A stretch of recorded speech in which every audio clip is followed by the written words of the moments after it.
ইনসাফ জিন্দাবাদ, জনতার দল জিন্দাবাদ, ব্রিগেডিয়ার শামীম কামাল মহোদয় জিন্দাবাদ, আলহাজ মুজিবুর রহমান স্যার জিন্দাবাদ। ঠিক আছে, আমাদের এই জনতার দলের নিবন্ধন পাওয়ায় কালীগঞ্জ আদিতবাড়ির লোক তাকে বিপুল ভোটে জয়যুক্ত করবে ইনশাল্লাহ। বুলডারহাটে আনন্দ মিছিল করলাম, ঠিক আছে, আমরা মিষ্টি মুখ করলাম। আল্লাহর রহমত, জনতার দল বিপুল ভোটে এই আদিতবাড়ি কালীগঞ্জে জয়লাভ করবে। আজকে জনতার দল 9 মাসের মধ্যে বাংলাদেশে একটি রেকর্ডবিহীন অবস্থা সৃষ্টি করেছে। 9 মাসের মধ্যে জনতার দল প্রকৃতভাবে সঠিকভাবে নির্বাচন কমিশনের সকল নিয়ম পালন করে নিবন্ধন পেয়েছে।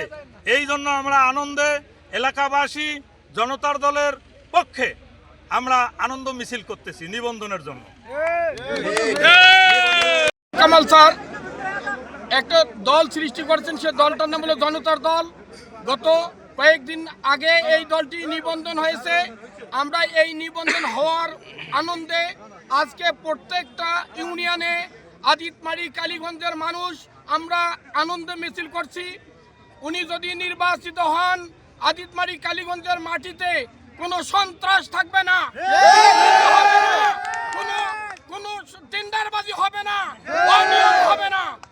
এই প্রতিশ্রুতি আমরা আদিতমারি কালীগঞ্জের মানুষ নিয়ে আমরা মাঠে নেমেছি। ইনশাআল্লাহ উনি এই নির্বাচিত হওয়ার জন্য উনি একদম পুরা মাঠের মুখ ঘুরিয়ে গেছেন। উনি নিবন্ধন পাওয়ার পরে মানুষ সব লোক এখন এনার দিকে তাকিয়ে আছে। আদিতমারি কালীগঞ্জের মানুষ ব্রিগেডিয়ার শামীম কামালের দিকে তাকিয়ে আছেন। উনি নিবন্ধন পেয়েছেন, তাই সারা আদিতমারি কালীগঞ্জের মানুষ আমরা সবাই আনন্দিত।